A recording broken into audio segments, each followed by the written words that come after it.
ফিরে থাকলা খেলবার গেলে মা বাপ বল থাকা লাগবে, ধরে কথা তাই পড়াবো না রে, পড়াবি না।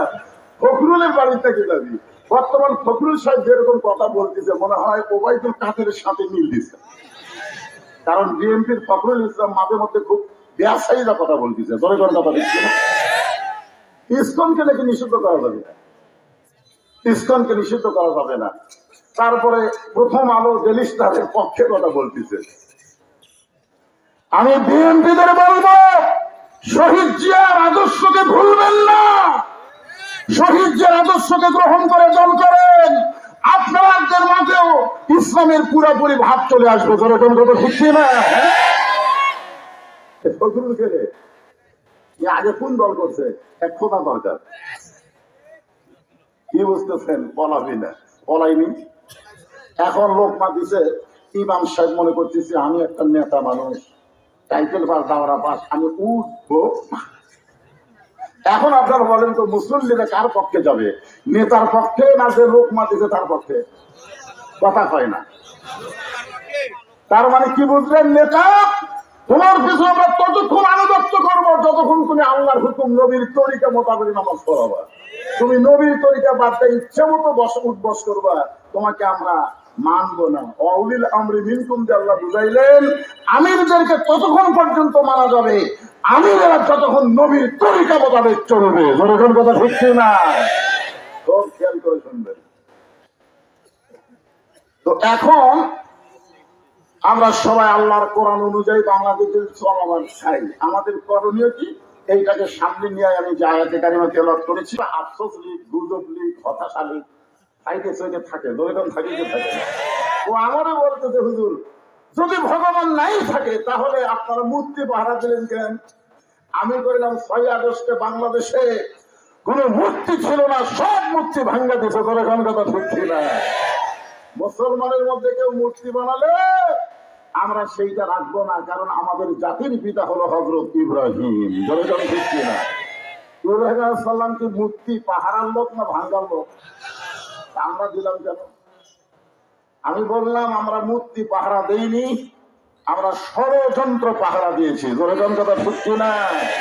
কারণ ওই ভারত যে কোনো একটা অজুহাতে ভারতের মুসলমান আছে তাদেরকে নির্যাতন করতে পারে। পৃথিবীর যেখানেই মুসলমান থাক আমরা চাবো আল্লাহ যেন তাদেরকে ভালো রাখে। ঠিক কি না?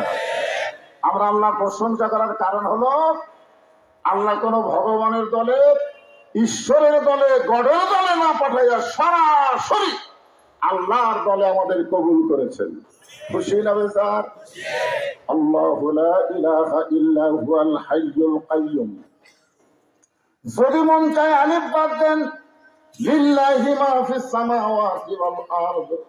আবার যদি মন চায় আর একটা লাম বাদ দেন, লাহুল মুলকু ওয়া লাহুল হামদ।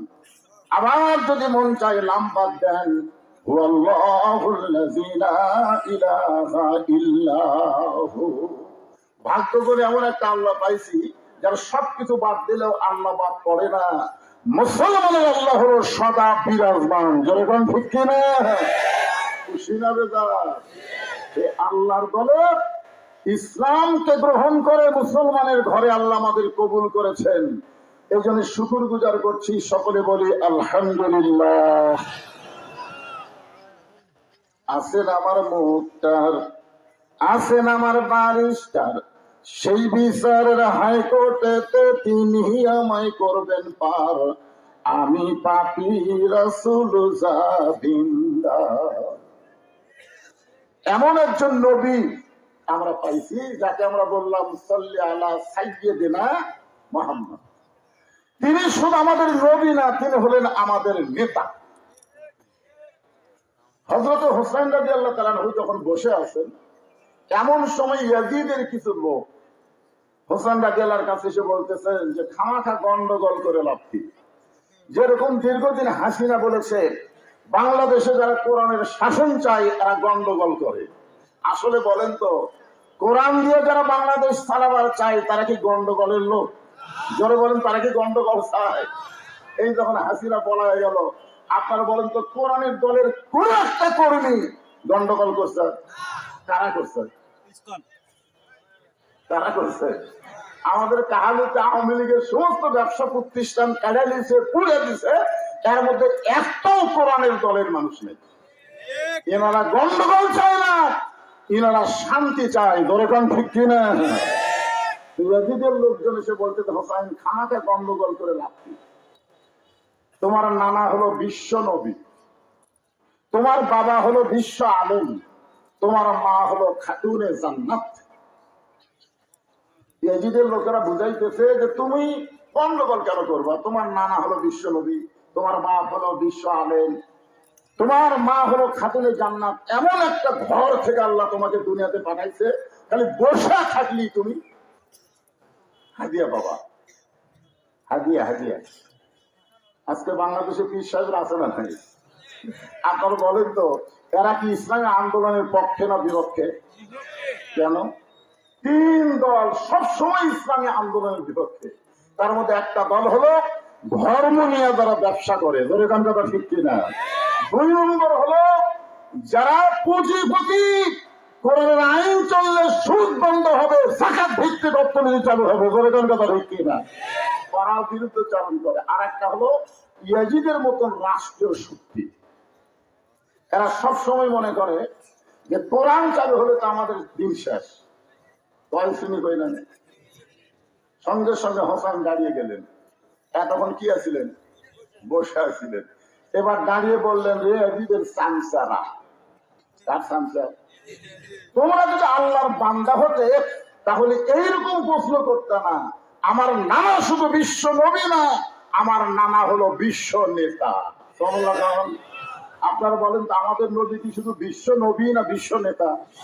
আজকে বাংলাদেশে বিশ্ব নবীকে বিশ্ব নেতা বানানো মানে তারা সাধারণ মানুষকে নেতা বানায় তার পিছনে চামচা হয়ে ঘুরে ঘুরে কথা দিচ্ছে না।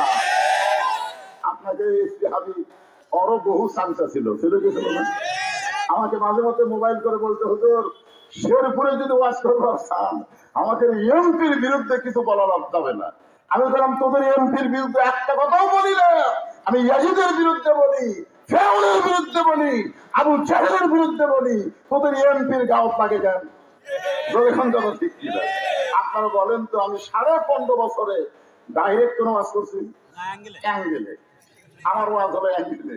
কিন্তু 5ই আগস্টের পর অ্যাঙ্গেলের দিন শেষ, এখন ডাইরেক্টের বাংলাদেশ। যেরকম কথা ঠিক কি না? আমার মতন বক্তা আর অ্যাঙ্গেলে কোনো ওয়াজ করবি না, তা আমার হবি ডাইরেক্ট। যদি পারো থানার ওসি এসে মাহফিল বন্ধ করে দাও, দেখি তোমার উন্ডেট কত মোটা হবে। যেরকম কথা ঠিক কি না? আসো আসো, এখন এসে পাহাড় দেওয়া রাখবে, মাহফিল বন্ধ করার সাহস কারো থাকবে না। যেরকম ঠিক কি না? হ্যাঁ, একটু মনোযোগ দেন। হোসেন রাদিয়াল্লাহু আনহু বললেন, রে ইয়াজিদের সামসারা, তোমরা যদি আল্লাহর বান্দা হতে তাহলে আমার বাবাকে শুধু বিশ্ব আলেম বলতা না, আমার বাবা হলো বিশ্ববীর। আপনারা বলতে হযরত আলী কি শুধু বিশ্ব আলেম? তিনি কি বিশ্ববীর? বাংলাদেশে যারাই বড় আলেম হবে তাদেরকে শুধু আলেম হয়ে থাকলে হবে না, বাতিলের বিরুদ্ধে হকের পক্ষে বীর হওয়া লাগবে। যেরকম কথা হচ্ছে না? যে বীর হয়েছে মামুনুল হক, যে বীর হয়েছে আমির হামজা, এদেরই তো অন্যায় ভাবে ফাঁসি সরকার জেলের মধ্যে বন্দি করে রাখছিল। যেরকম কথা হচ্ছে না? তাহলে আলেম হয়ে কিতাব মোতালা করবা? তুমি যতই শেরপুরের প্রিন্সিপাল হও, আল্লাহ তোমাকে ছাড়বে না যতক্ষণ বাতিলের বিরুদ্ধে বীরত্ব না দেখাবা। যেরকম কথা হচ্ছে না? 3 নম্বর কি? আমার মা শুধু খাতুনে জান্নাত না। তোমরা বললা যে আমার মা খাতুনে জান্নাত। আমার মা শুধু খাতুনে জান্নাত না, আমার মা হলো ফাতেমা তো জোহরা। এখানে আপনারা বলেন যে ইয়াজিদের চামচারা কিভাবে মাইনাস করছিল? যে তোমার নানা হলো বিশ্ব নবী, কি মাইনাস করছে? নেতা মাইনাস করছে। তোমার বাবা হলো বিশ্ব আলেম, বীর মাইনাস করছে। তোমার মা হলো খাতুনে জান্নাত, জোহরা, এটা মাইনাস করে দিচ্ছে। আজকে আমাদের বাংলাদেশে এরকম কিছু দল আছে না নাই, তারা খালি মাইনাস করে। ধরে কোন কি করে? মাইনাস। এখন আপনারা বলেন, আমাদের নবী কি শুধু বিশ্ব নবী না বিশ্ব নেতা? যেই নেতার জান্নাতের মধ্যে ঢুকেও আমাদের কথা বলেনি। আমাদের কথা বলিনি। লাইলাতুল মিরাজে নবী যখন জান্নাতে ঢুকলেন, ফেরেশতা জিবরাইল বললেন, ইয়া রাসূলুল্লাহ, আপনি যদি আর দুনিয়াতে না যান, আল্লাহ আপনাকে জান্নাত থেকে বের করে দিবে না। নবী বললেন, জিবরাইল তুমি কি মনে করছো আমি জান্নাতে থাকার জন্য ঢুকছি? আল্লাহ যদি আমাকে বলতো জান্নাতে গিয়ে থাকেন, আমি ঢুকতামই না। কারণ আমি নবী আমার জন্য না, আমি নবী হলাম আমার উম্মতের জন্য। যতক্ষণ পর্যন্ত আল্লাহ আমার উম্মতদেরকে জান্নাত না দিবে, ততক্ষণ পর্যন্ত আমি নবী থাকার জন্য জান্নাতে ঢুকবই না।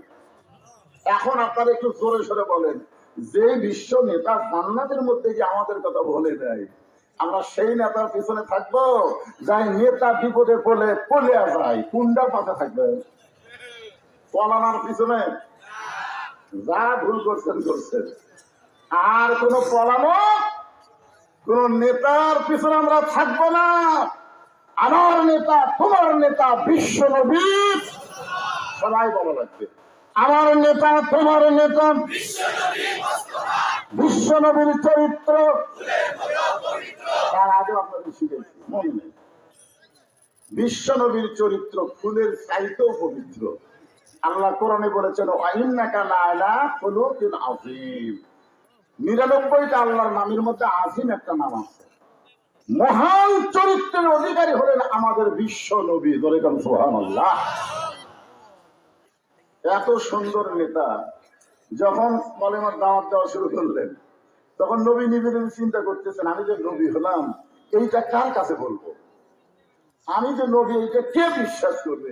এরকম চিন্তা যখন করতেছে, তখন নবীর বিবির সামনে এসে বলতেছি, ইয়া রাসূলুল্লাহ, আমি আপনাকে সর্বপ্রথম নবী হিসাবে স্বীকার করলাম। নবী মাথা হাত দেখায়, আল্লাহ রে, আমি যে নবী বলা বউ, ৪২ বছরের ওয়াজ করতেছি, এখন পর্যন্ত আমার বউ আমার হুজুরই হয় না।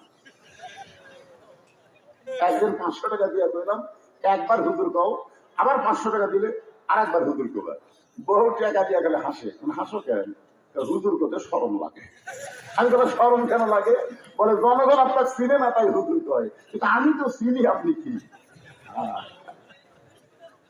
যত জায়গায় কলেমার দাওয়াত দেন, কোরআনের ওয়াজ করেন, নিজের বইয়ের কাছে হুজুর হওয়া খুবই কঠিন। জোরে কোন কথা হচ্ছে না?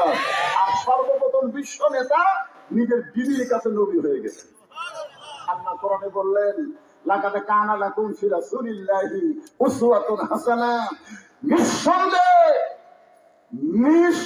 নিঃসংকোচে একজনকেই নেতা হিসেবে মেনে নেওয়া যাবে, তিনি হলেন আমাদের নবী। বলে কোন ঠিক কি না? এই জন্য আল্লাহ বলেছেন, আতিউল্লাহ ওয়া আতিউর রাসূল। দেখেন, আতিউল্লাহ ওয়া আতিউর রাসূল, এরপরে আল্লাহ বললেন ওয়া উলিল আমরি মিনকুম। এখানে তো আল্লাহ বলতে পারতেন ওয়া আতিউ উলিল আমরি মিনকুম, কিন্তু আতিউ কেন বললেন না? এটা না বলার পেছনে কারণ হচ্ছে, আমার দবির ভাই বুঝতে পারছে। আপনার বলেন তো, মসজিদে কোন ইমাম সাহেব যখন নামাজ পড়ায়, মনে করেন আসরের নামাজ ৪ রাকাত, কয় রাকাত? 2 বৈঠক দেওয়া লাগে। কয় বৈঠক? 2 রাকাতের পরে একটা, 4 রাকাতের পরে একটা। কিন্তু ইমাম টাইটেল পাস দাওরা পাস 2 রাকাতে বসেছে, আবার 3 রাকাতেও বসেছে। এখন আপনারা কি মনে করবেন, হুজুর টাইটেল পাস দাওরা পাস, এতদিন 4 রাকাত পড়াছে, আজকে 3 রাকাত বসেছে, আমরা কিছুই কম না। কোন লোক যদি কিছু না কর, নামাজ হবে? কেন হবে না? কারণ নবীর তরিকা হলো 2 বার বসা লাগবে 4 রাকাতের ভিতরে। ওই 2ও তো বসেছে, 3ও তো বসেছে, তার মানে নবীর তরিকা কি করছে? মাইনাস করে দিছে। এখন আপনার যে দায়িত্ব কি, আল্লাহু আকবার, আল্লাহু আকবার বলে নেতাকে খাড়া করে। কিন্তু নেতা যদি মনে করে 42 সাল পর্যন্ত আমি ওট নো না, আমার নেতারা কাউরা কুটি গেল রে। 2-3 জন ধরে পেটক তুলে দেওয়া লাগে, আর মাইক পায়া বলে খেলা হবে। ফিরে পাগলা খেলবার গেলে মা বাপ বল থাকা লাগবে। ধরে কথা তাই পড়া মনে রে, বল হবে না। ফখরুলের বাড়িতে কি যাবি? বর্তমান ফখরুল সাহেব যেরকম কথা বলতেছে, মনে হয় ওবায়দুল কাদেরের সাথে মিল দিচ্ছে। কারণ বিএনপির ফখরুল ইসলাম মাঝে মধ্যে খুব ব্যবসায়ীরা কথা বলতেছে। ধরে কথা দিচ্ছে না। ইসকনকে নাকি নিষিদ্ধ করা যাবে না, ইসকনকে নিষিদ্ধ করা যাবে না। তারপরে প্রথম আলো ডেলিস্টারের পক্ষে কথা বলতেছে। আমি বিএনপিদের বলবো, শহীদ জিয়ার আদর্শকে ভুলবেন না। শহীদ জিয়ার আদর্শকে গ্রহণ করে দল করেন, আপনাদের মাঝেও ইসলামের পুরোপুরি ভাব চলে আসবে। যেরকম কথা বুঝছি না ফজলুল কে আগে কোন দল করছে, এক খোদা দরকার। কি বুঝতেছেন? পলাবি না, পলাইনি। এখন লোক মাতিছে ইমাম সাহেব মনে করতেছে আমি একটা নেতা মানুষ, টাইটেল পাস দাওরা পাস, আমি উঠবো। এখন আপনারা বলেন তো মুসলিম লীগে কার পক্ষে যাবে? নেতার পক্ষে না যে লোক মাতিছে তার পক্ষে? কথা কয় না। তার মানে কি বুঝলেন? নেতা তোমার পিছনে আমরা ততক্ষণ আনুগত্য করবো যতক্ষণ তুমি আল্লাহর হুকুম নবীর তরিকা মোতাবেক নামাজ পড়াবা। তুমি নবীর তরিকা বার্তা ইচ্ছা মতো উঠবস করবা, তোমাকে আমরা মানবো না। অউলিল আমরি মিনকুম যে আল্লাহ বুঝাইলেন, আমিরদেরকে ততক্ষণ পর্যন্ত মানা যাবে আমিরেরা যতক্ষণ নবীর তরিকা মোতাবেক চলবে। যতক্ষণ কথা ঠিক না, সব খেয়াল করে শুনবেন। তো এখন আমরা সবাই আল্লাহর কোরআন অনুযায়ী বাংলাদেশের চলমান চাই। আমাদের করণীয় কি? এইটাকে সামনে নিয়ে আমি যে আয়াতে কারিমা তেলাওয়াত করেছি আপনাদের সামনে আলোচনা করব। আয়াত আর একবার তেলাওয়াত করি। ইয়া আইয়ুহাল্লাযীনা আমানুস্তাঈনু বিস-সাবরি ওয়াস-সালাহ ইন্নাল্লাহা মা'আস-সাবিরিন।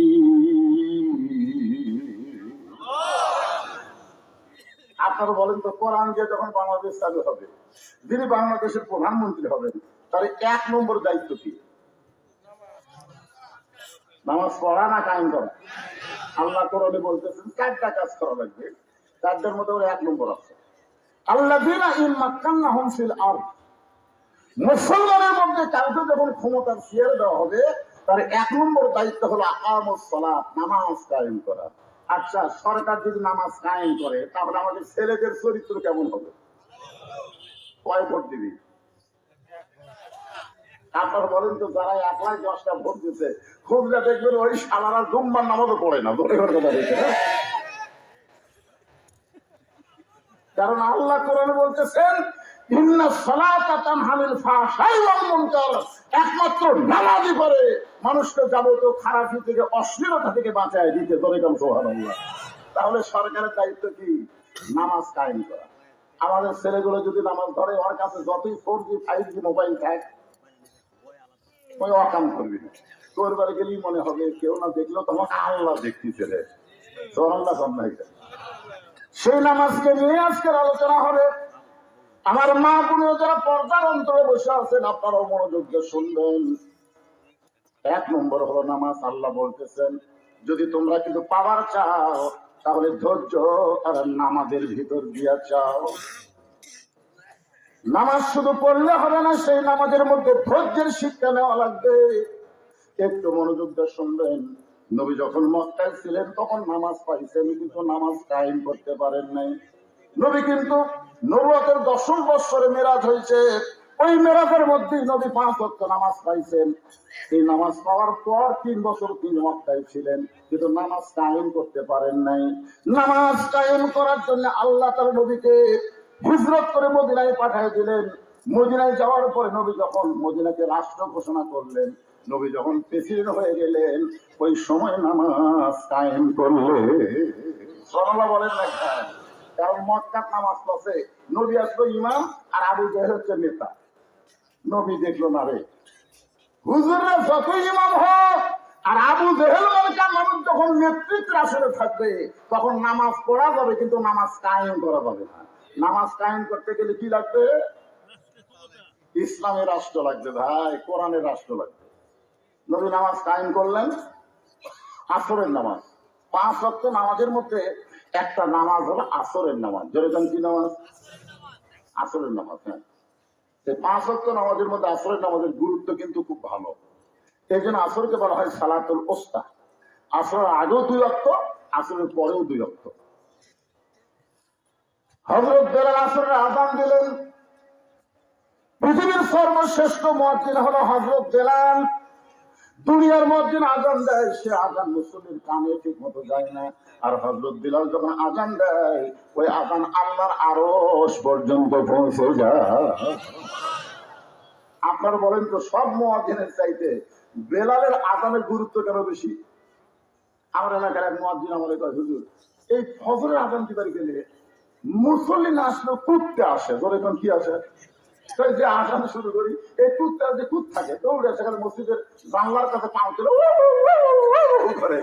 হুজুর এই কুত্তা গুলো আমার আসানের লোক মাথায় কেন? মানে আমি আদান দিবার মাইকও তো এই কুত্তার শব্দ পাই।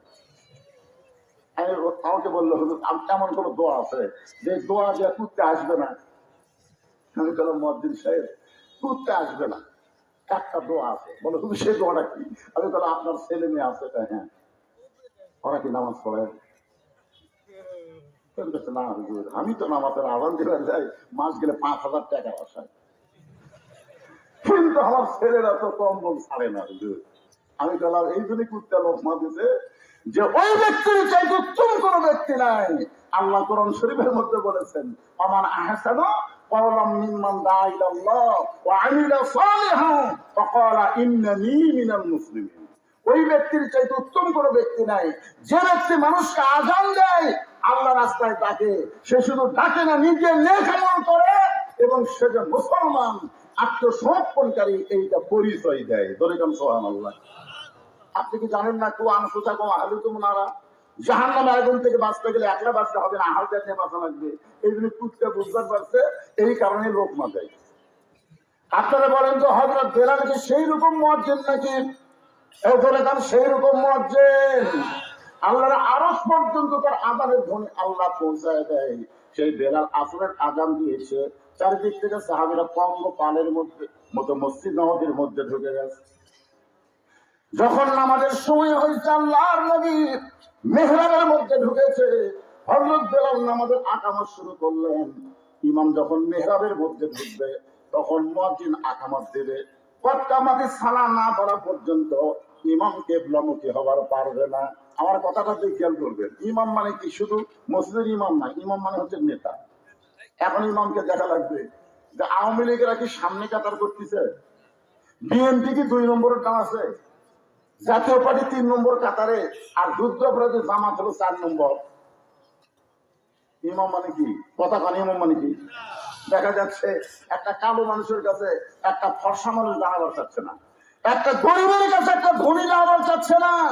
আল্লাহ রাসূল বলেছে আবু বকর তোমার কাছে বেলালকে দাঁড়ানোর সুযোগ দাও, ওসমান তোমার কাছে আম্মারকে দাঁড় করাও। ধরে কেন সুবহানাল্লাহ।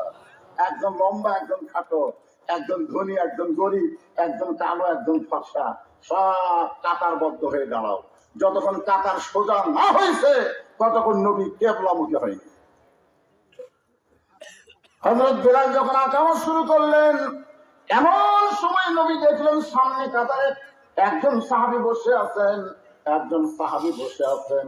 আল্লাহ নবী সঙ্গে সঙ্গে কোরআন থেকে তেলাওয়াত করলেন, কুমু লিল্লাহি কানিতিন।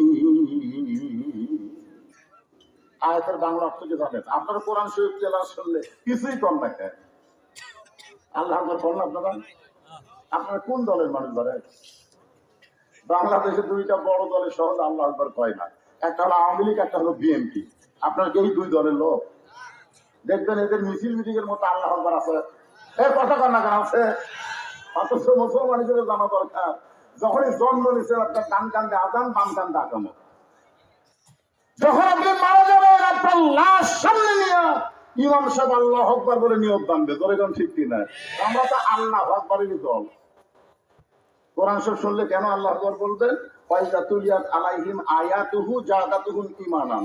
আল্লাহর কোরআনের তেলাওয়াত শুনলে আল্লাহ মানুষের ঈমান বাড়ায়া দেয়।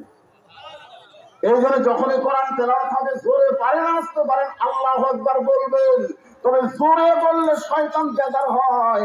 এত জোরে দৌড় দেয় রাসূল বলেছেন, শয়তানের পিছন দিক দিয়ে বাতাস বের হয়।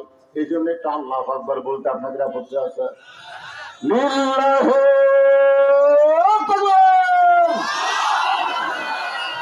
আল্লাহ নবী বললেন কুমু লিল্লাহি কানিতিন, দাঁড়াও। কতমাজি সাহাব বেলাল বলতেছে এরপরও তুমি সামনে কাতারে বসে আছো কেন? দাঁড়াও। কারণ নামাজের ভিতরে বাহিরে যে কয়টা ফরজ তার মধ্যে একটা ফরজ হলো দাঁড়িয়ে নামাজ পড়া। তোরে কোন কি পড়া? কথা কয় না। যারা সিয়ারে নামাজ পড়েন, যারা সিয়ারে নামাজ পড়েন তাদেরকে বলবো, ভাই সিয়ারে নামাজ পড়ার কথা কোরআন হাদিসের কোন জায়গাতে নেই। আপনি পারলে বসে পড়েন, যদি দাঁড়াবার না পারেন বসে পড়েন, না যদি পড়েন শুয়ে থেকে পড়েন, তাও সিয়ারে বসা যাবে না। কারণ কুমুরিল্লাহি কনিতিন, কনিতিন শব্দের অর্থ হচ্ছে পরিপূর্ণ আনুগত্য। সিয়ারে বসলে আনুগত্য হয়। আপনি কার কাছে আইছেন? নামাজ কার কাছে আইছেন? আল্লাহর কাছে। তো আল্লাহর কাছে সিয়ারে বসা কেমন লাগে? আল্লাহ রাসূল বললেন দাঁড়াও। সাহাবী বললেন ইয়া রাসূলুল্লাহ, হযরত বেলাল যখন আকামত শুরু করেছে এমন সময় আমি দাঁড়াবার চাই, কিন্তু আমার দেহে এত দুর্বল হয়ে গেছে, আজকে 3 দিন হয়ে গেল আমার দেহের মধ্যে কোনো খাবার পড়ে নাই, এই না খাওয়ার কারণে এত দুর্বল হয়ে গেছি ইয়া রাসূলুল্লাহ, আমি দাঁড়াবার চাই কিন্তু দাঁড়াবার পারতেছি না। সঙ্গে সঙ্গে আল্লাহ নবী বললেন ওসমান। নবী যখন মদিনার রাষ্ট্রপতি ছিলেন ওই সময় নবীর কয়েকটা মন্ত্রী ছিল। ধর্মমন্ত্রীর নাম হলো আবু বকর। জোরে কোন ধর্মমন্ত্রীর নাম কি? সবাই একটু হা করেন। ধর্মমন্ত্রীর নাম কি? আইন মন্ত্রী হলেন হযরত ওমর, আইন মন্ত্রী হলেন হযরত ওমর, আর শিক্ষা মন্ত্রী হলেন হযরত আলী, আর অর্থমন্ত্রী হলেন ওসমান গনি। আমি এখানে কয়টা মন্ত্রীর নাম করলাম? 1 নম্বর হলো ধর্মমন্ত্রী, নাম কি? আবু বকর। আইন মন্ত্রী ওমর। আর বাংলাদেশের আইন মন্ত্রী সারা নৌকা ধরা পড়তে পারে, যে নৌকা নৌকা সারা জীবন করলো ওই নৌকা ওকে কাল হয়ে গেল। ধরে গেল কথা দেখছি না, লঙ্গি পরে 7 দাও দেওয়া। আর যখন ধরলো, ধরার পর নিয়ে যাচ্ছে তখন চোখ কেনা করে কি দেখে কেউ চিন্তা পারতেছে না, কারণ দাড়ি কামাতে মাথার কলম দিচ্ছে, সিম দিচ্ছে। কে দরবেশ বাবা, হায় হায় কি সুন্দর সাদা দাড়ি, সব কামাতে বিপদ করলে দাড়ি থাকে। আর ধর্মের নামে মিথ্যাবাদী যারা মাথায় টুপি দিয়ে মুখে দাড়ি রাখে আবার বিপদে কামায় ফেলে। ধরে করে কথা ভুগছি না, এত বিপদ গেছে। আল্লাহর কোরআনের দলের লোকেরা কি দাড়ি কামাছে? ধরে কোন দাড়ি কামাছে? হ্যাঁ। আইন মন্ত্রী আনিসুল হক আইনের নামে যত অন্যায় করেছে আমাদের বাংলাদেশে, ভালো ভালো মানুষগুলোকে অন্যায় ভাবে জেলের মধ্যে ঢুকাইছে, এমনকি অনেককে জেলের মধ্যে থেকে ফাঁসির মঞ্চে নিয়ে গেছে। ধরে কোনো কথা ভিত্তি না। এই আইন 1 নম্বর ধর্মমন্ত্রী হও আবু বকর। আপনারা একটু চিন্তা করে দেখেন আল্লাহ নবী ধর্মমন্ত্রী আবু বকরকে কেন বানালেন? কারণ ধর্মমন্ত্রীর সাথে আবু বকরের চরিত্রের মিল আছে। একদিন ফেরেশতা জিবরাইল মসজিদ নববীর মধ্যে এসে বলে ইয়া রাসূলুল্লাহ, আল্লাহ পাক আপনাকে সালাম দিয়েছে। সঙ্গে সঙ্গে নবী খুশি হয়ে বললেন ওয়া আলাইকুম আসসালাম ইয়া আল্লাহ। জিবরাইল বলতেছে ইয়া রাসূলুল্লাহ, শুধু আল্লাহ পাক আপনাকে সালাম দেয়নি, আপনার ধর্মমন্ত্রীকেও আল্লাহ সালাম দিয়েছে। নবী বলেন জিবরাইল, আল্লাহ ওহী নিয়ে তুমি আমার কাছে আসো, তুমি না হয় আল্লাহর সালাম আমার দিলে, কিন্তু আমার আবু বকরের কাছে আল্লাহর সালাম কে দিবে? জিবরাইল বলতেছে হুজুর আমার দেওয়ার সুযোগ থাকলে আমি দিতাম, কিন্তু আমার তো দেওয়ার সুযোগ নেই।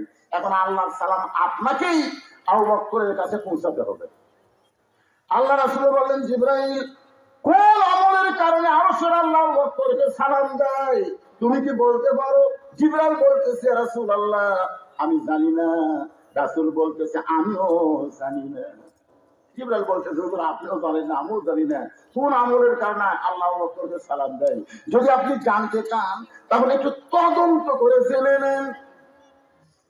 দুনিয়ার সবাই যখন ঘুমায় গেছে এমন সময় আল্লাহ নবী আবু বকরকে কেন আল্লাহ সালাম দিছে এইটা তদন্ত করার জন্য চুপি চুপি আবু বকরের বাড়ির কাছে গিয়ে দেখে ঘরের ভিতর থেকে ছোট বাচ্চার মতন ফোঁপায়া ফোঁপায়া কাঁদতেছে।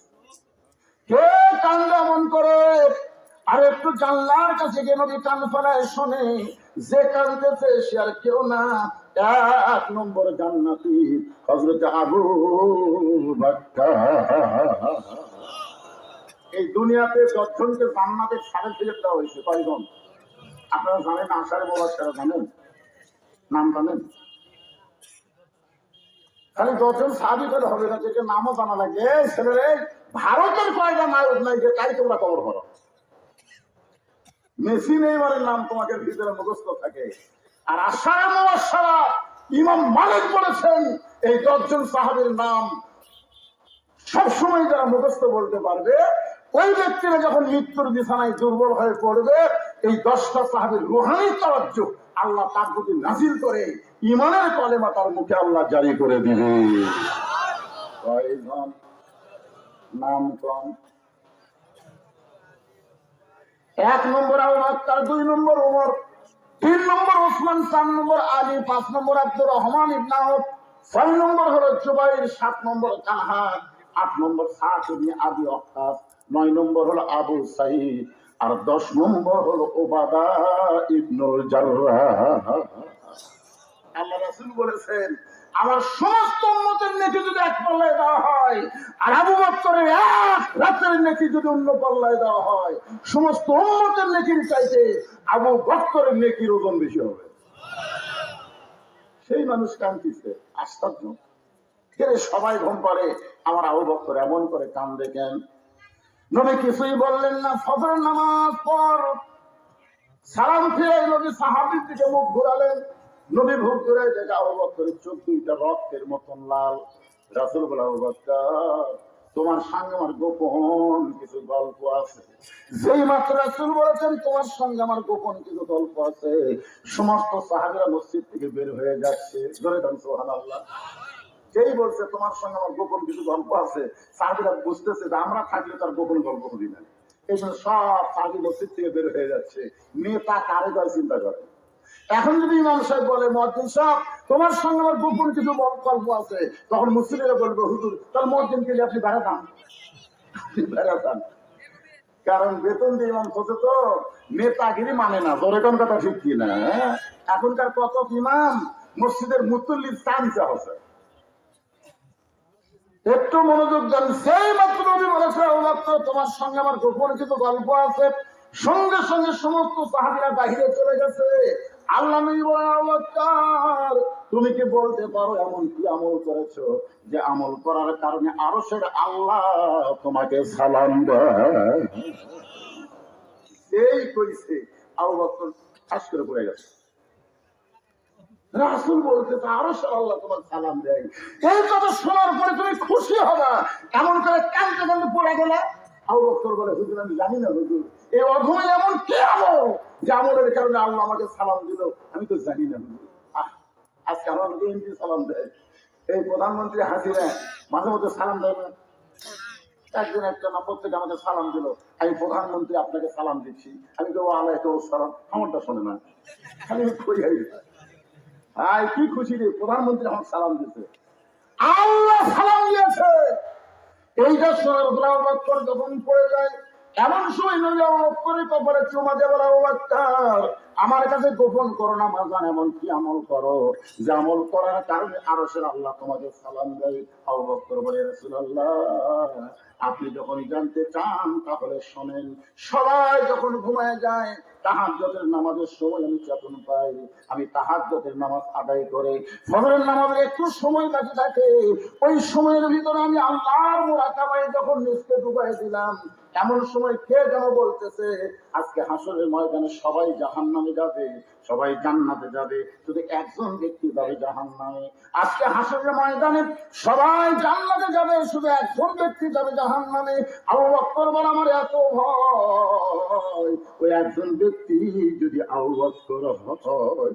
সঙ্গে সঙ্গে নবী আবু বকরকে বুকের মধ্যে নিয়ে বলতেছে ইন্না আকরামাকুম ইনদাল্লাহি আতকাকুম, যার কলিজার মধ্যে আল্লাহর যত বেশি ভয় তার জন্য আরশের আল্লাহর সালাম। এখন বলেন ধর্মমন্ত্রী হিসেবে আবু বকর কেমন? মানে ঠিক আছে তো, আইনমন্ত্রী হিসেবে হযরত ওমর কেমন? ভালো। দেখুন কেমন আইন তার মধ্যে, লম্বা জুব্বা করে খুতবা দিচ্ছে, অর্থ পৃথিবীর খলিফা।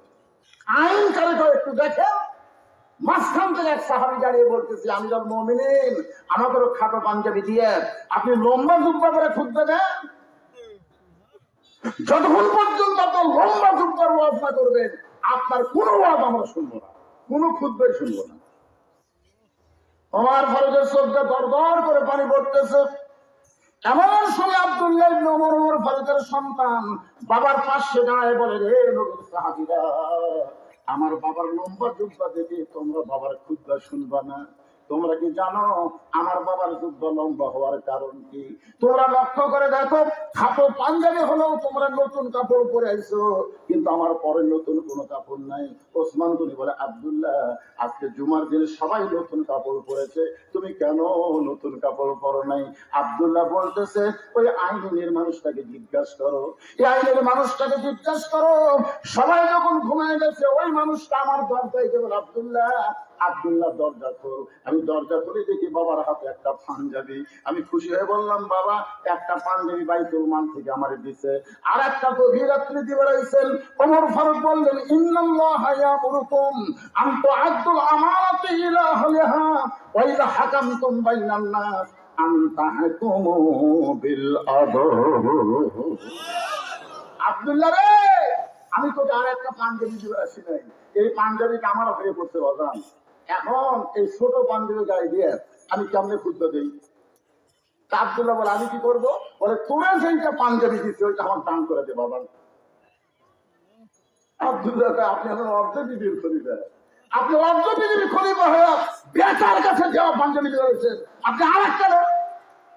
ওমর ফারুক বললেন, ওইটা হাকামতুম বাইনান নাস আন তাহকুমু বিল আদল। মুসলমানের মধ্যে কাউকে যখন হাকিম নির্বাচন করা হয়, সে নিজের ইচ্ছাই কোনো আইন সাপ্লাই দিতে পারে না, আল্লাহর কোরআনের আইন তাকে মেনে চলতে হয়। বলে কথা হচ্ছে না? তুই পারিস তোরটা দে, না পারিস না দে। সঙ্গে সঙ্গে আব্দুল্লাহ তার কাপড়ের অংশটুকু বাবারে দান করে। বাবা নিজের কাপড় তার কাপড় একত্র করে লম্বা জুব্বা বানায় খুতবা দেয়। এখন বলো, বাবার খুতবা শোনা যায় কিনা যায়? সমস্ত সাহাবীরা কান্দে। আল্লাহর কোরআনের আইন মেনে যখন কোনো মানুষ চলবে, কোরআন দিয়ে যখন বাংলাদেশ চলবে, মুসলমান এমন ভালো নেতা দেখতে পাবে। অর্থমন্ত্রীর নাম কি মনে ভুলে গেছে? আল্লাহ রাসূল বলে, ওসমান, আল্লাহ তোমাকে এত সম্পদ দান করেছে, তোমার এই ভাই আজকে 3 দিন হলে না খেয়ে আছে, 3টা দিন হলে না খেয়ে আছে। কয়টা দিন? 3টা দিন হলে না খেয়ে আছে। আল্লাহ তোমাকে এত সম্পদ দান করেছে, সেখান থেকে তোমার ভাইকে কিছু দিবার পারবে না?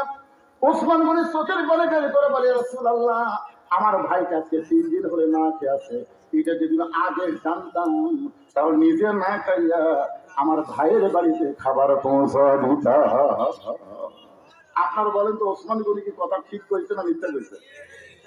তার জীবনে পড়ে দেখেন। আমি যখন প্রথম 11 সালে হজ করতে গেলাম, জান্নাতুল বাকিতে ঢুকতে গিয়ে যার কবরটা সবার সামনে পড়ে, সেই কবরটাই হলো ওসমান গনির কবর। ধরে কোন সুবহানাল্লাহ।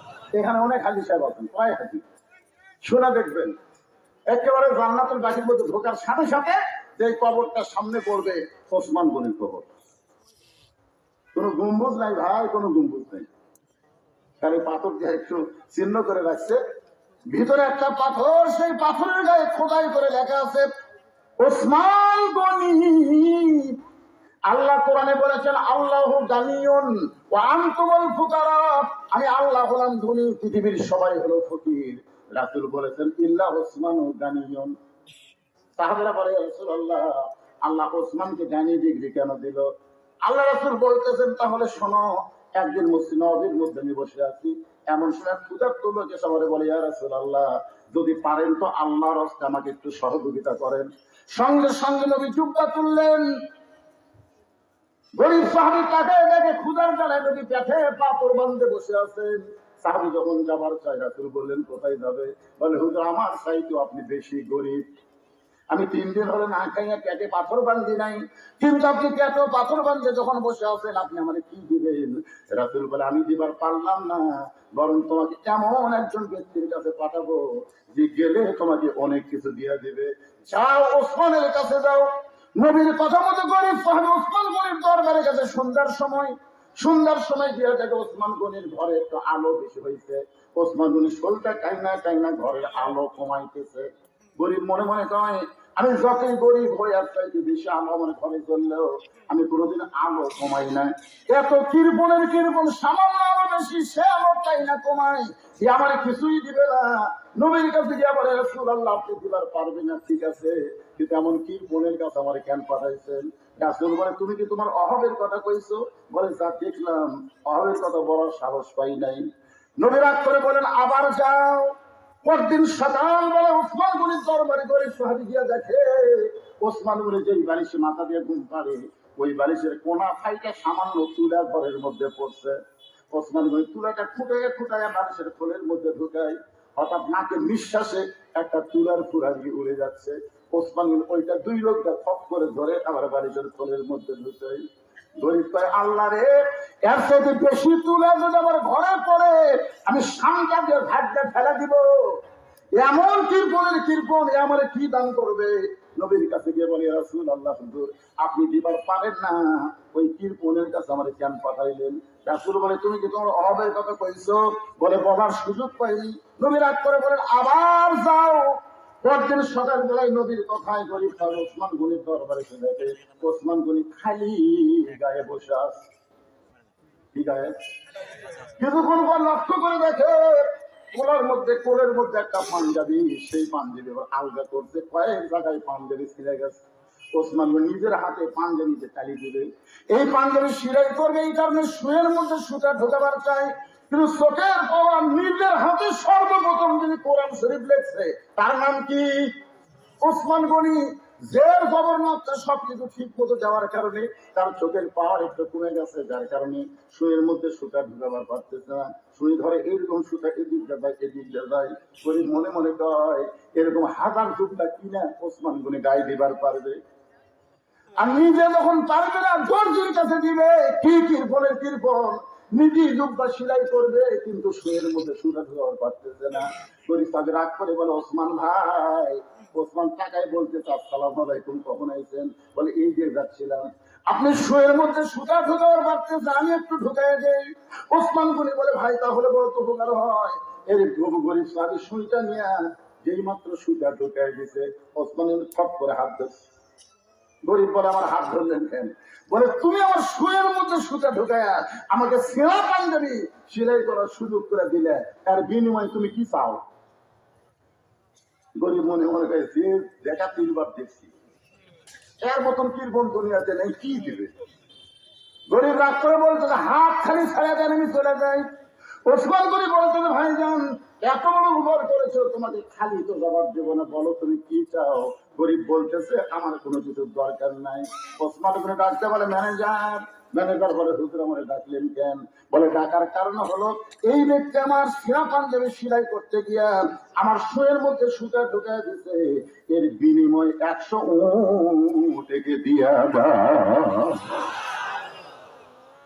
গরিব বলে হুজুর কি কইলেন? এই সামান্য শুয়ের মধ্যে সুতা ঢুকাই দিলাম, তার কারণে 100 উট দিবেন। ওসমান গরিবের ম্যানেজার এই গরিব ভাইকে 200 উট দিয়া দাও। গরিব বলে হুজুর কি বলেন? সামান্য শুয়ের মধ্যে সুতা ঢুকাইলাম, 200 উট দিবেন। ওসমান বলে ম্যানেজার ফার্মে কত উট আছে? বলে 2000-এর বেশি। বলে সব উট আমার ভাইকে দিয়া দাও। গরিব চিল্লায় বলে হুজুর আর বাড়াবেন না, সামান্য শুয়ের মধ্যে সুতা ঢুকাইলে আপনি আমার 2000-এর বেশি উঠ দিবেন কেন? তাহলে পরপর 3 বার আমি কি দেখলাম? ওসমান বলে ভাই কি দেখছো? বলে প্রথম দেখছি ঘরে আলো বেশি, বলে আলো আপনি শরীরটা টাইনা কমাইলেন। তারপরে দেখলাম আপনি বালিশ ভাইটা তুলা পড়ে গেছে, ওই তুলা খুঁড়ে বালিশের খোলের মধ্যে ঢুকালেন। তারপরে দেখলাম সেরা পাঞ্জাবি সেলাই করবেন, কিন্তু শুয়ের মধ্যে সুতা ঢোকাবার পারতেছেন না। ওসমান কান্দার বলে ভাই তুমি 3 বার যেটা দেখেছো তার নাম হলো দুনিয়া, তুমি 3 বার যেটা দেখেছো তার নাম কি? আর তোমার যদি আমার উঠ দিলাম এইটা হলো আখিরাত। কারণ দুনিয়ার আলো ওসমানের দরকার নাই, দুনিয়ার ভালো মানুষের দরকার ওসমানের নাই, এই দুনিয়ার ভালো জুব্বার দরকার ওসমানের নাই। ওসমান হলো আখিরাতের কাঙ্গাল। তোমাকে 2000 উট দিয়া ওসমান আখিরাতে পাবার আশা। ধরে বলেন না সুবহানাল্লাহ। এখন বলেন অর্থমন্ত্রী হিসাবে ওসমান কেমন ছিলেন? ধরে বলেন নবী ডাক্তার ওসমান, তোমার ভাই আজকে 3 দিন হলে না খেয়ে আছে, এত সম্পদ আল্লাহ তোমাকে দান করেছে, সেখান থেকে তোমার ভাইকে তুমি কিছু দিয়ে দাও। ওসমান বলে বলো হুজুর আমার কোনো আপত্তি নাই, এমন দেওয়া দিব আর যেন কোনোদিন না খেয়ে থাকা না লাগে। ধরে কর না সুবহানাল্লাহ। নবী খুশি হয়ে বলেন, এই আজকের দিনে বসে থাকে নামাজ পড়ো, আজকে বসে থাকে নামাজ পড়ো। নামাজ শেষ হলে ওসমানের বাড়ি যাবে, এমন দেওয়া দিবে আর না খেয়ে থাকা লাগবে না। সঙ্গে সঙ্গে গরিব সাহাবী ছোট বাচ্চার মতন কাঁদতেছে। আল্লাহ রাসূল বলে নামাজ শেষ করে ওসমানের বাড়ি যাওয়ার কথা শুনে কাঁদতেছেন। বলি ইয়া রাসূলুল্লাহ আস্তাইনু বিস-সাবরি ওয়াস-সালাহ ইন্নাল্লাহা মা'আস-সাবিরিন। নামাজ পড়তে পড়তে আমার ঈমান এমন পর্যায়ে গেছে, ইয়্যাকা না'বুদু ওয়া ইয়্যাকা নাস্তাইন, যদি সাহায্য লাগে একমাত্র কার কাছে যাব?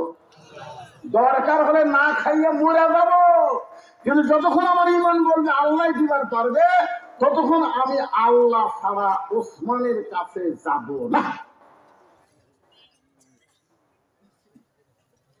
কথাটা খেয়াল করছেন? যতক্ষণ আমার ঈমান বলবে যে আল্লাহ আমাকে দিবে। আপনাকে ঈমান কি করে?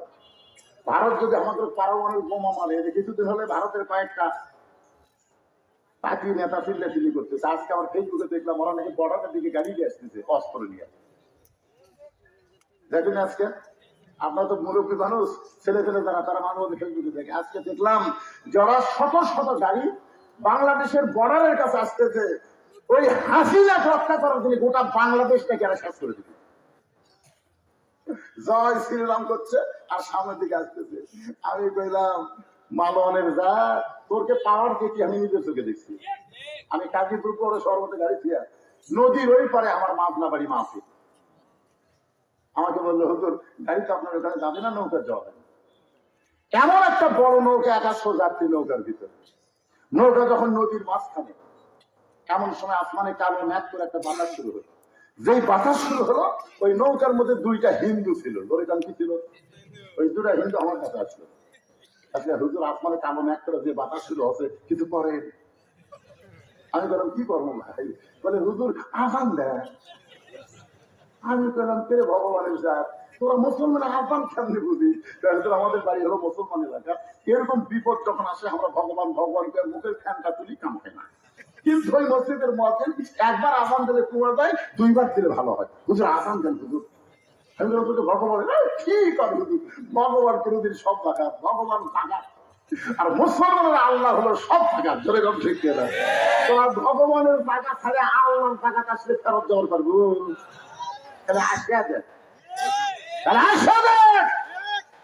সিলেটের শাহজালাল গৌর গোবিন্দকে সেইভাবে তাড়াইছে, আশা করা যায় দেশি বসবাস করলে ভারতীয় মুসলমান, বাংলাদেশের মুসলমান, পাকিস্তানের মুসলমান, সব মুসলমান একত্র হয়ে পৃথিবীর মানচিত্রে কোনো মালওয়ান থাকবে না। করে কোনো কথা বলছে না।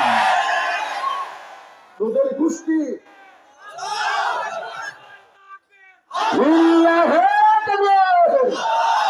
ওদের গোষ্ঠীর নাম হলো নমরুদ। তোর নাম কি? নমরুদ।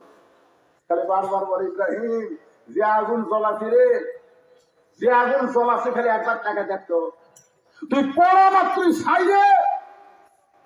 ইব্রাহিম একবারও টাকায় না। আল্লাহ তাই ইব্রাহিম এতবার নমরুদ টাকা বার হয়, তুই একবারও টাকা থাকে। ইব্রাহিম বলতেছে হাসবি আল্লাহ ওয়া নি'মাল ওয়াকিল ওয়া নি'মাল মাওলা ওয়া নি'মান নাসির। আল্লাহ আমি তোমার দিকে তাকায় আছি, আমি তোমার দিকে তাকায় আছি। আল্লাহ আমি আগুনের দিকে তাকানোর টাইম পাচ্ছি না।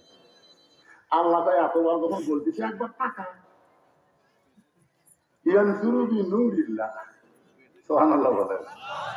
ইমানের নূরের চোখে ইব্রাহিম নবী তাকায় দেখে আগুনের চূড়াকে আল্লাহ তাআলা শান্তির বাগান বানায়া দিয়েছে।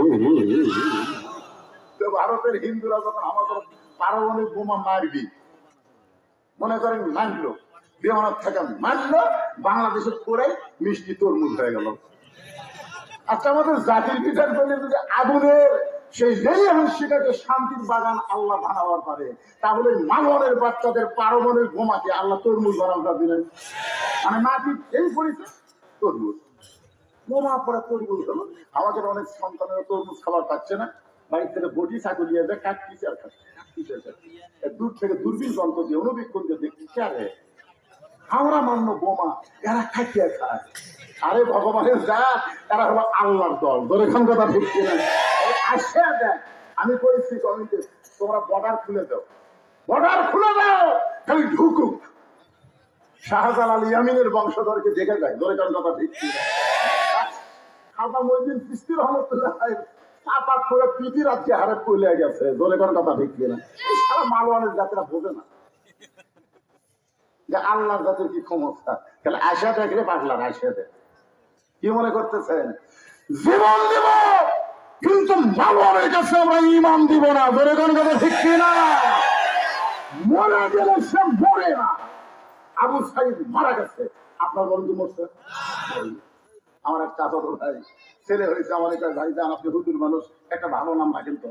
আমার ছেলের নাম ভালো। আমি বললাম তোমার ছেলের নাম রাখো আবু সাইদ। যেই করছে আবু সাইদ কি খুশি। ভাই আমার মনি নাই, আমার ভাই ছেলের নাম তো আবু সাইদ। আমার পাড়াতে আরো 3টা ছেলে জন্মেছে, সবার নাম তো আবু সাইদ। আমি বাড়ির হচ্ছে একটা নাম ছেড়ে পাঠবো, আরো আছে তো, মুক্ত আছে, ইয়ামিন আছে, ওই নাম তো না হুজুর আবু সাইদ তুই। যে কয়টা ছেলে জন্মেছে সবগুলার নাম হচ্ছে আবু সাইদ। আমার এক খালা তো খালা, তার মেয়ের আবার একটা মেয়ে হয়েছে। আমার ভাই বাবা তুমি তো আলেম মানুষ, একটা মেয়ের ভালো নাম বলো তো। আমি বললাম খালা একটা ভালো নাম আছে হাসিনা। সেই কথা হাসিনা, খালাটা কি আলেম না ভাবেন? আমি তোকে বললাম একটা ভালো নাম তো, আপনি হাসিনা তো, এই তো জানিস না হাসিনা একটা খুনি। আমি তখন বললাম আল্লাহ রে, হকের পক্ষে যারা জীবন দিয়েছে তারা কোনোদিন মরে না, আর হাসিনা বেঁচা একদম মরে গেছে। মানুষের অন্তর থেকে বেরোতাম কথা বলছে। কি মনে করতেছে? আল্লাহ কোরআনে বলেন ওয়ালা তাকুলু লিমান ইউকতালু ফি সাবিলিল্লাহি আমওয়াতুন বাল আহইয়াউ ওয়ালাকিন লা তাশউরুন। একটা জিনিস খেয়াল করবেন, আমি আপনাদের শেরপুর কম ওয়াজ করছি, বহু ওয়াজ করছি। আমাকে তুলে দেয় রাত 9:30টায়, ওয়াজ শেষ হয় 12টায়। কিন্তু আজকে আমার তুলেই দিচ্ছে 11টায়। এর জন্য কেউ যাচ্ছে, কেউ উঠতেছে, কেউ হাঁটতেছে, আমি কোনো কথাই বলতেছি না। যা পারিস করতো না, কারণ টাইম মতো তুলে দেয়নি। এই আব্দুর রহমান আমার দাওয়াত দিয়েছে 2 তারিখে। ধরে কোন 5 তারিখে কথা কন না কেন ভাই? ওর কাছে একটা কাগজ আমি দাওয়াত ফোন করছি 2 তারিখের দাওয়াত। এখন ঘড়ির দিকে তাকা দেখে 3 তারিখ। এখন আপনারাই কম 2 তারিখের দাওয়াত দিয়ে 3 তারিখে খাটিয়ে দেওয়া ঠিক আছে? এই জন্য কেউ যদি যান চলে যান, চলে যান। এরা মাইকেল করছে মাহফিল হবে 2রা ডিসেম্বর। ধরে ঘন্টাটা ঠিক কিনা? 12টার পরে 3রা ডিসেম্বর হবে। মন চাই চলে যান তো। আপনার যত চলে যাবেন আমি তত তাড়াতাড়ি শেষ করে পারবো। চলে যান, কোনো লোক উঠে গেল আমার কি দোষ?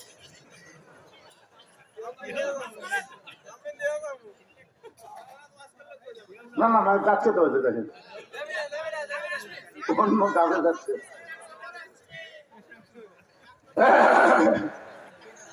এরে ভাই জানেন রে, কিশোরের দ্বারা দাঁড়িয়ে আছেন, খালি আপনি কোরআনের মাহফিলে বসেন, এই মাহফিল আপনার জান্নাতের সাক্ষী হবে। খালি বসে দেখেন, দাঁড়িয়ে থাকলে কাম হবে না ভাই। বসেন, যারা উঠে চলে গেছে চলে গেছে। চিটা পাতান বেশিক্ষণ রাখা যায় না, বাতাস দিলে আর উড়ে যায়। জোরে কোন কথা দিচ্ছি না। আপনার টানা দাঁড়ি দাম ধরে বসেন তো। আমি যে আলোচনাটা করতেছি একটু মনোযোগ দিয়ে শোনেন। সাহাবী বলতেছে রাসূলুল্লাহ, যতক্ষণ আমার ঈমান বলবে আল্লাহ আমাকে দিবে, আল্লাহ আমাকে দিবে, ইয়াকা নাবুদু ওয়া ইয়াকা নাস্তাইন, আমি গোলামি করি কার? তাহলে পাবো কার কাছে? যতক্ষণ আমার ঈমান বলবে আল্লাহ আমাকে দিবে, দরকার হলে না খাইয়া মরে যাব, কিন্তু আল্লাহ ছাড়া ওসমানের কাছে আমি যাব। যাবার কইছে কি? নবী নবী যাবার কইছে কে? আর আল্লাহ কি কয়?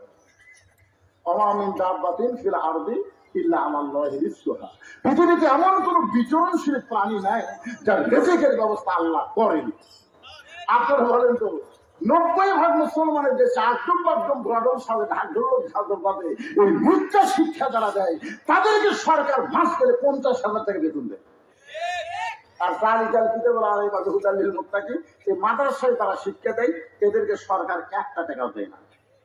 আপনারা বলেন তো, যেই সরকার প্রাইমারির দাম বুঝলো, হাফেজি মাদ্রাসার দাম বুঝলো না, এই সরকার মরে গেলে কোন আলেম তার জানাজা করা যাবে না। জোরে কথা বলে লাগছে ভাই, কি বুঝতেছেন?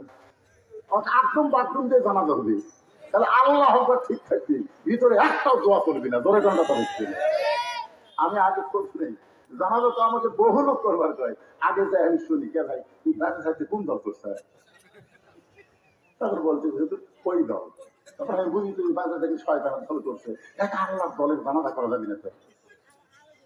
কারণ দোয়া কি জোরে পড়া লাগে না মনে মনে? আল্লাহ আল্লাহ যা আছে ভাই, তুই খালি ব্যথা হলে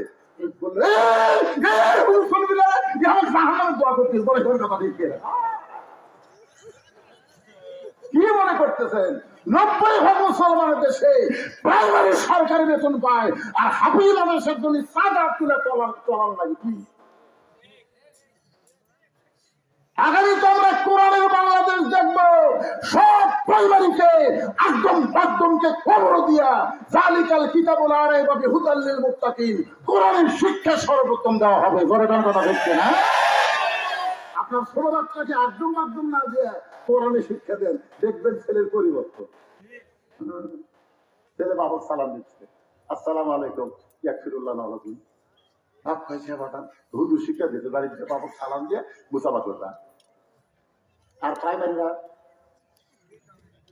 সালাম শিক্ষা দিচ্ছে, খারাপ হয়ে পেশাব করে, জিজ্ঞাসা হয় বসিস না কেন, তোর ছাত্রকে শিখাইনি কেমনি পেশাব করা লাগে, তোর কাছে চাষা যে কি কন প্রাইমারি পেশাবখানা যদি আমার খালি খারাপ পেশাব করে। আজকে সেই স্কুলের অবস্থা দেখেন, আর এই মাদ্রাসার খবর দেখেন। একটু মনোযোগ দিয়ে শুনবেন। সঙ্গে সঙ্গে নবী বললেন আজকে নামাজ দেরিতে হবে, আজকে নামাজ দেরিতে হবে। ওই দুর্বল সাহাবীর কথা শুনে নবী বললেন আকামত হয়ে গেছে, তারপরেও নামাজ দেরিতে হবে। এখান থেকে বোঝা গেল ইমাম ইচ্ছা করলে নামাজ কোনোদিন আগেও পড়াবার পারবে, তাই রক্তে রাখে না, কোনোদিন আগেও পড়াবার পারবে, আবার কোনোদিন দেরিও করতে পারবে। জোরে গান ঠিক কিনা? কিন্তু বাংলাদেশের ইমামেরা যদি একটু দেরি করে, দেখবেন শেষে মুসলিম গাইছে ইমাম সাহেব জুম্মার দিন একটু একটা পয়েন্টের উপর আরে 1 মিনিট লাগবে, কয় মিনিট ওই ঢুকাই, হুজুর কি আপনার কি সময় জ্ঞান নেই? ইমাম সাহেব বলতে তো আমার ভুল হয়ে গেছে ভাই, আজকের মতো এখানে আলোচনা সমাপ্ত করা হতো। ওই শালা সবার শেষে এসে আগে নামাজ পড়ে বাড়ি দেবে, ওই মসজিদের মধ্যে ঘড়ি দেখে, ওই বাজারে চা খাবার গেলে একবার ঘড়ি দেখে না। ধরে কাম কথা বলেন, এরকম মুসল্লি আছে না? নয় আমিও আমগুলা মসজিদের মুসল্লি চা খাই, তাই সেই মোতাবেক কাম করে।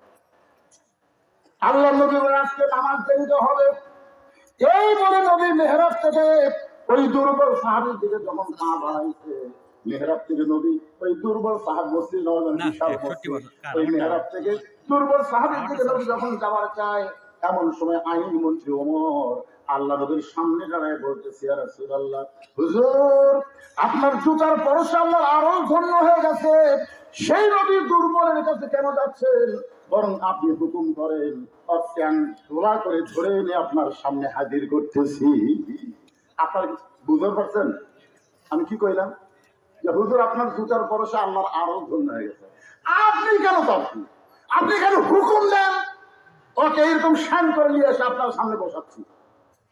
আল্লাহ রাসূল বললেন ওমর মুখ সামনে কথা বলো, মুখ সামনে কথা বলো, আমি নেতা যা করবো সেটাই তোমাকে মানা লাগবে।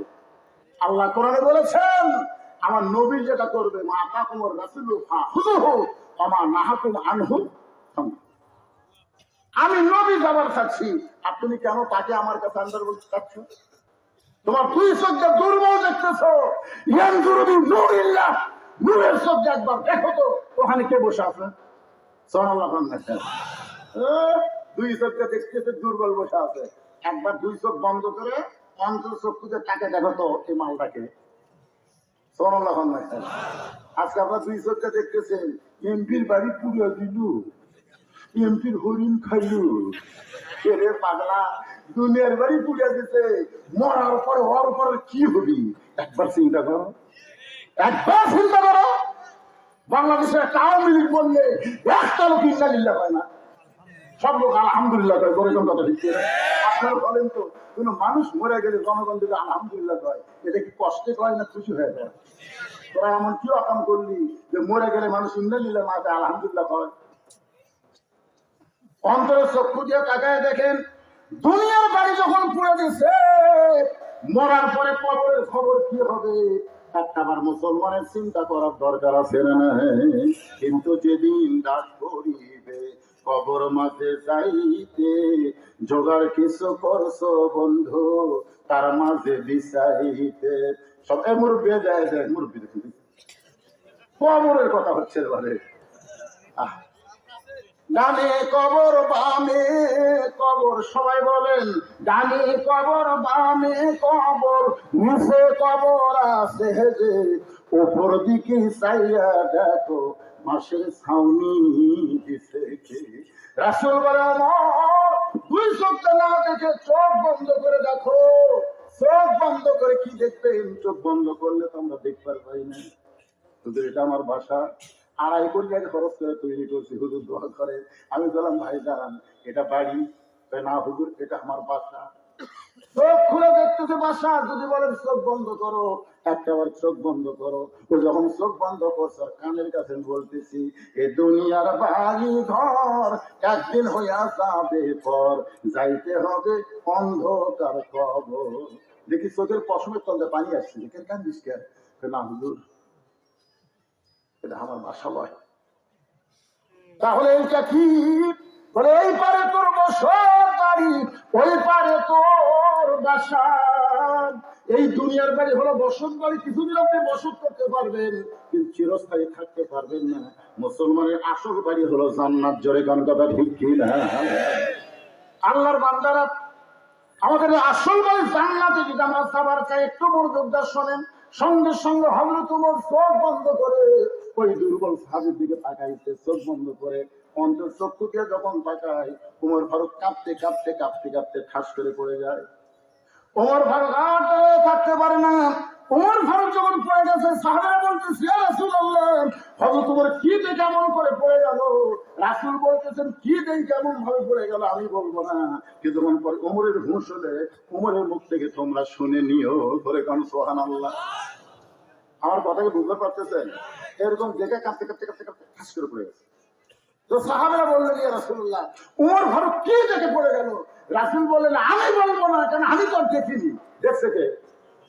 এই তো সারা জীবন ব্যবসায় থাকবি না, মুখ যখন ফিরে পাবে তখন তোমরা জিজ্ঞাসা করো এমন কি ওমর দেখলো যে এটা দেখার পরে কেমন করে পড়ে গেল। আজকে তো চোখ বন্ধ করে দেখেন, সবাইকে বলছে যে চোখ বন্ধ করে দেখেন, একদম বাকদম ঘাটম সাথে থাকবে লোক নগর মাঝে। এই মিথ্যা শিক্ষার জন্য সরকার হাজার হাজার কোটি টাকা বাজেট করে, আর এই কোরআনের হাফেজ মাদ্রাসার জন্য সরকারের বাজেটে একটা টাকাও নেই। কারণ কি? চোখ বন্ধ করে দেখেন। দেখেন তো, এবারে দেখেন না কেন? এই ছেলেরা সব বুঝতে পারো, দেখা যায় না? আপনি মনে হয় পড়েনি ভাই। আমরা ছোটবেলা করছি, একে চন্দ্র, দুয়ে পক্ষ, তিনে মিত্র। একে কি? চন্দ্র। পক্ষ কয়টা? আলো পক্ষ, অন্ধকার পক্ষ। আর তিনে তিনে হলো মিত্র। মিত্র মানে চোখ। তাহলে আপনার দুই চোখ বন্ধ করে দিলি, দেখতে পাচ্ছেন না, তার মানে কি? হাইরে কপাল মন্দ, চোখ থাকিতে অন্ধ। গান শোনেন আপনারা? হাইরে কপাল মন্দ, চোখ থাকিতে অন্ধ। আমি একটা গান গাবো, কি মন খারাপ করতেছে? ওটা বসা না করে একটু মনোযোগ দিয়ে শোনেন। কানার ভাগ্যে ধন মিলে না, কানার ভাগ্যে ধন মিলে না, সামনে পড়ে আছে সোনা, সামনে পড়ে আছে সোনা, কানা দেখতে পায় না, মাটি মনে করে ফাইলা দেয়, হাতে তুলে নেয় না, কানার ভাগ্যে ধন মিলে না। সামনে পড়ে আছে কি? সোনা। সামনে পড়ে কি? এই যে দুবলাগের হাতে যে মাদ্রাসা, সেটা কি? আরো বড় বড় দেখি। আর প্রাইমারি কি? মাটি রে মাটি। সামনে পড়ে আছে সোনা, কানা হাতে তুলে নেয় না, মাটি মনে করে ফাইলা দেয়, কানার ভাগ্যে ধন মিলে না। আপনারা আজকে এখানকার আপনাদের ছেলেগুলোকে সব প্রাইমারি দিলেন, হাবিজে মাদ্রাসা দিলেন না। আপনারা কি চোখ আছে না কানা?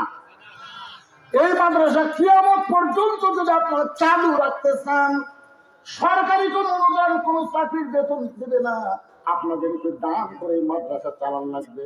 আমি শুধু তাদের কাছে বলবো যাদের বাপ মা কবরে গেছে। এখানে বাপ মা মারা গেছে এমন কয়েকজন আল্লাহর বান্দা আছে, হাত তোলেন। যারকে বাপ মা মারা গেছে তারা হাত তুলবেন, হাত নামান তো। যারকে বাপ মা মরেনি তারা হাত তোলেন তো। তো বোঝা যাচ্ছে সমান সমান বারে। আচ্ছা হাত নামান। এরকে বাপ মা মরেনি, আপনারও যাদের বাপ মা মারা গেছে, শোনেন, বাপ মার কবরকে জান্নাত বানানোর জন্য বিশ্বাস করেন পৃথিবীর সর্বশ্রেষ্ঠ দান নবীর মাদ্রাসায় একটা কোরআন। এই যে কোরআন শরীফ আপনারা দেখতেছেন, একটা করে কোরআন এই ডুবলাগাড়ি মাদ্রাসার দান করা লাগবে বাপ মার কবরকে জান্নাত বানানোর জন্য। যার পকেটে টাকা আছে আমি তার কাছে দাবি করতেছি, বাজারে যায় কোনো কোরআন শরীফ আনে এখানে দেওয়ার দরকার নাই। কোরআন শরীফ বাবদ মাত্র 500 টাকা দেবেন। আপনি একটা কোরআন শরীফ বাবদ 500 টাকা দান করবেন, আল্লাহ আপনার বাপ মার কবরকে জান্নাত বানিয়ে দেবে। আর আপনারা যারা বসে আছেন 500 টাকা দিবার পারবেন না, বাপ মা যাদের জীবিত আছে, আপনাকে রুমাল যাবে, ব্যাগ যাবে, তিনি যা পারবেন 10 টাকা 20 টাকা 50 টাকা আল্লাহর রাস্তায় আপনার দান করবেন। অন্যদিকে সাইড জামাইরা বাপ্পার কথা মনে করেন, অন্তরের চক্ষু একবার তাকায় দেখেন, বাবা কান্দে, মা কান্দে, কবরকে শুয়া দেখলি না দরদের বেটা একবারও আসিয়া। রফিকুল মিস্ত্রি 4টা কোরআন শরীফ বাবদ 2000 টাকা দান করেছে। আল্লাহ আল্লাহ দানকে কবুল করেন, বাপ্পার কবরকে জান্নাতের টুকরা বানায় দেন।